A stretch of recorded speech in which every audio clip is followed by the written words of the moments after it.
Olá, sou o Rogério Cristo, sou arquiteto de sistemas de informação da Companhia IBM Portuguesa e hoje venho-vos falar de transformação digital com especial incidência na administração pública.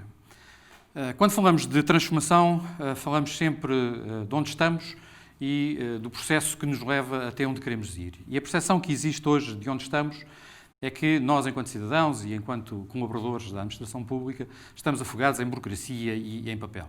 Esta percepção não é real. Felizmente, existem imensos casos de inovação e de transformação que são referência para as congêneres europeias e mundiais.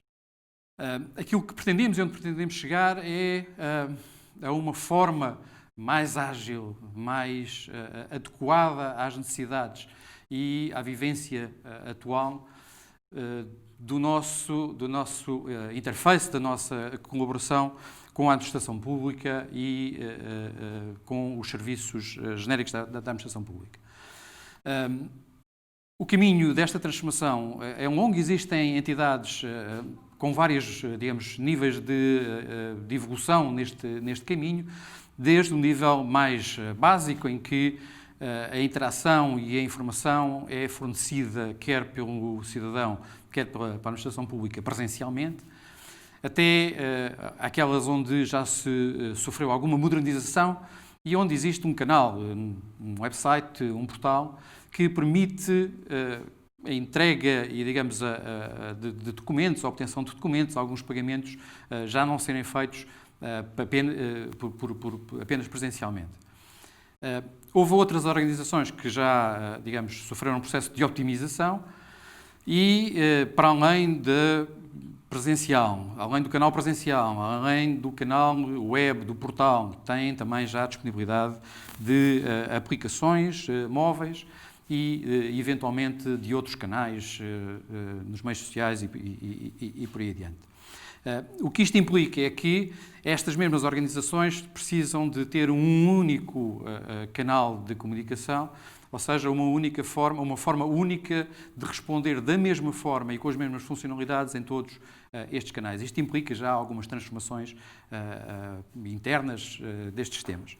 E, por fim, aqui estamos já no nível da transformação para um sistema que seja e para uma interação que seja mais cognitiva. Aqui o que pretendemos é que a funcionalidade seja personalizada, seja facilmente acessível, que exista, inclusive, por exemplo, uma API que me permita integrar, seja eu uma organização ou seja eu um cidadão comum, integrar os serviços da administração pública dentro das minhas funcionalidades. E, por outro lado, também, obviamente, adicionar alguma inteligência aos processos e aos dados que também eles próprios devem, digamos, ter alguma open data para podermos disponibilizar os dados da administração pública, ou pelo menos com as garantias de privacidade necessárias para acesso aos vários utilizadores. Já temos, felizmente, e tal como eu disse, empresas e organizações em todos estes estágios digamos, um grande salto, infelizmente, que foi dado nos últimos meses e que teve a ver com esta pandemia. Houve organizações que tiveram que mandar todos os seus empregados para casa e isto criou toda uma série de problemas e toda uma série de questões que tiveram que ser resolvidas e que implicou grandes mudanças em termos de todas as organizações. Nós tivemos, por exemplo, uma organização da administração pública que, por ter fechado todos os seus postos de atendimento, viu as chamadas telefónicas, o seu centro de atendimento de chamadas telefónicas, receber 3 vezes mais chamadas do que aquilo que estava dimensionado. Era impossível atender todas estas chamadas e a solução passou por criar um chatbot para responder às perguntas mais comuns, aquelas que, digamos, a grande maioria dos utilizadores fazia e que são perguntas comuns. Dos milhares de chats que foram feitos com os cidadãos, digamos, apenas 20% dessas conversas teve que, no fim, passar por um operador. Ou seja, libertámos com este chatbot um número muito grande de operadores de sistema que puderam, então, dedicar-se mais às questões que eram elas próprias bem mais complexas. Os números falam por si, obviamente que isto são números genéricos, não se aplicam a todas as organizações, mas algumas dizem que, ou a grande maioria diz que esta pandemia acelerou a transformação digital enormemente, a média será 5,3 anos ou qualquer coisa parecida com esta. Bom, o processo de transformação opera sobre 4 áreas essenciais, quer as operações de IT, quer a infraestrutura, as aplicações e os dados. Em termos das operações de IT, aquilo que nós precisamos, aquilo que as organizações esperam, é que elas sejam mais resilientes às mudanças, quer às mudanças de infraestrutura, quer às mudanças de aplicações, quer à mudança de todo o ambiente. E que sejam mais automatizadas. E alguma forma de automatizar e de melhorar, digamos, toda esta estrutura em termos das operações de IT é também aqui adicionar alguma inteligência artificial para otimizar os processos de transformação. Por outro lado, a própria infraestrutura. A infraestrutura tem que ser resiliente às falhas e às necessidades. Eu hoje preciso fazer o deployment numa aplicação porque a carga triplicou e eu preciso de fazer o deployment dessa aplicação hoje, não daqui a 3 meses, não daqui a 1 ano, quando o processo de compra tiver, de hardware tiver terminado. Portanto, as infraestruturas têm elas que também ter a capacidade de ser elásticas e ser resilientes. E por fim, digamos neste trio mais importante, as aplicações. As aplicações também têm elas próprias que evoluir e têm que evoluir de aplicações monolíticas para aplicações de serviços, de microserviços que possam fornecer e, digamos, permitir às organizações e aos utilizadores aceder diretamente e, digamos, disponibilizar e incorporar estes serviços dentro das suas estruturas. E, por fim, os dados. Os dados são o bem mais valioso que as organizações hoje têm e com a proliferação de sensores e com, digamos, o aumento das nossas interações, o volume de dados está a aumentar espetacularmente e precisamos aqui de adicionar analítica avançada e inteligência artificial para extrair o real valor dos dados que temos aqui. Bom, em termos destas 3 capacidades, em termos de operações de TI, das infraestruturas e das aplicações, aquilo que temos visto é que, e aquilo que faz sentido, é que haja uma migração para a cloud. E essa migração tem sido feita. Hoje estima-se que 20% dos workloads estejam em cloud. Que 20% de workloads são estes? Bom, basicamente serão workloads muito específicos. Por exemplo, aplicações que estão bem contidas, que têm, digamos, uma periferia bem definida, e que têm poucas interações com outras aplicações e que se agarrou e se colocou numa infraestrutura de cloud, uma infraestrutura as a service. Outra que tem, por exemplo, com aplicações que são disponibilizadas também em termos de cloud, uma gestão de tickets, uma gestão de recursos humanos, que tem, digamos, ela própria também algum isolamento e alguma capacidade, digamos, de poder ser autocontida em termos de funcionalidade. E existe também, obviamente, a migração de algumas aplicações ou, inclusive, ao desenvolvimento de algumas destas aplicações em microserviços, em contentores. Mas, digamos, esta migração para a cloud trouxe-nos algumas soluções, é evidente, mas também nos trouxe algumas questões e alguns problemas. E que têm a ver com isto. Então, e como é que eu estendo a gestão aos vários ambientes?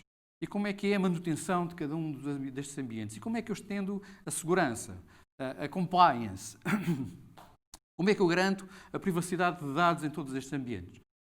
Por exemplo, uma das grandes objetivos de algumas entidades é terem, e que estão sujeitas a compliance e a restrições, é terem dentro do seu próprio data center todas as facilidades que nós obtemos com a cloud para, digamos, poderem conter e responder a algumas dessas exigências, quer em termos de compliance, quer em termos de segurança.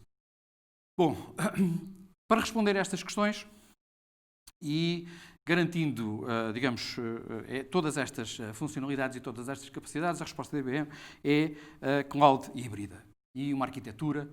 Evoluímos, portanto, a nossa arquitetura de cloud para uma cloud híbrida. E híbrida, o que é que quer dizer? Quer dizer que eu tanto posso correr num ambiente tradicional, como num ambiente de private cloud, dentro do meu data center, ter uma cloud dentro do meu data center, como dentro da cloud da IBM ou numa cloud da concorrência ou, inclusive, em computação em edge.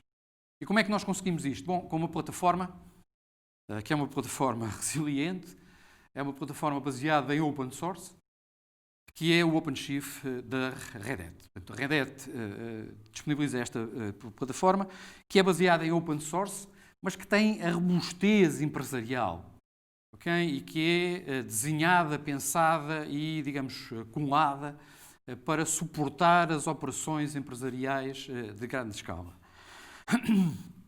E, basicamente, permite-nos disponibilizar aplicações em contentores, mas garantindo todas as características que nós precisamos across as várias clouds e as várias infraestruturas.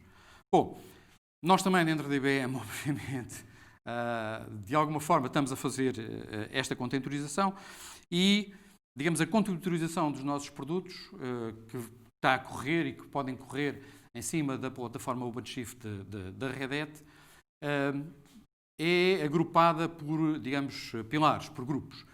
Quer o data, quer em termos de aplicações, e o que temos dentro de cada uma destes Cloud Packs, assim se chamam, basicamente são as funcionalidades que dizem respeito a cada uma destas áreas. Okay? E por cima disto, obviamente, tudo o que tem a ver com as APIs de inteligência artificial e os serviços de transformação que são necessários para estas questões. Este é, digamos, um detalhe da arquitetura, não vou passar aqui muito tempo, mas poderíamos ser interessante, digamos, explorar isto um bocadinho mais.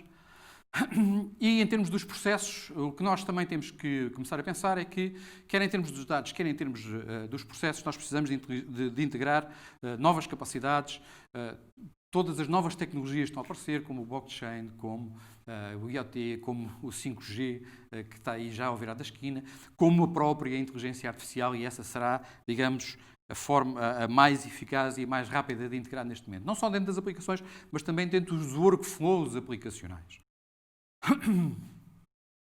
E sobre, digamos, os dados, não é? E o que é que a maior parte dos nossos clientes, dos nossos utilizadores, diz sobre os dados? Diz que, embora seja um recurso extremamente poderoso e muito valioso, o partido que estamos a tirar real dele é muito baixo.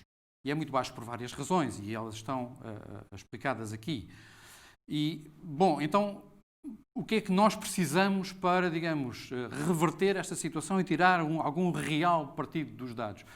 Primeiro que tudo, precisamos de ter uma arquitetura de dados. Nós não podemos incorporar analítica avançada, não podemos incorporar capacidades de inteligência artificial sem termos uma arquitetura de dados que tenha muito bem definida como é que nós coligimos, como é que nós recolhemos os dados, onde é que os recolhemos, como é que fazemos esta recolha, como é que os organizamos, que análise e que tipo de análise que fazemos sobre a organização que tem que refletir as necessidades da organização e, por fim, como é que fazemos a infusão desta capacidade, deste conhecimento dentro dos processos e dentro da própria organização. Portanto, não vamos pensar em explorar os dados sem termos uma arquitetura que me permita estar à vontade com este tipo de funcionalidades.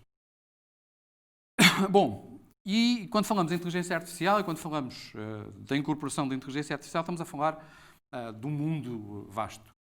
Desde a analítica avançada, e temos imensos exemplos da utilização de analítica avançada para explorar estruturas de dados, até mesmo ao próprio RPA. Nós temos, por exemplo, um caso, o Remote Process Automation, o Robotic Process Automation, perdão, que o que permite basicamente é eu agarrar em aplicações que já existem e, de uma forma estruturada, interagir com o ecrã dessas aplicações e fazer, digamos, um novo workflow com base nas aplicações que já existem. Até estas funcionalidades que aqui estão espelhadas e que nós disponibilizamos via as APIs do Watson.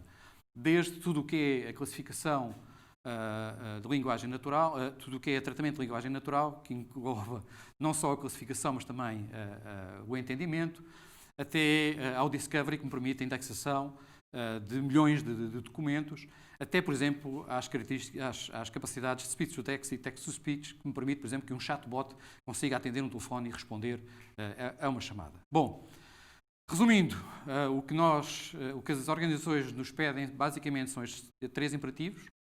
Um IT descentralizado, aberto e seguro, uma automação dos próprios processos de operação e a incorporação de inteligência artificial nos dados e nas estruturas e nos workflows. Este é um caminho longo que eu espero ver-vos nesse caminho e muito obrigado pela vossa atenção.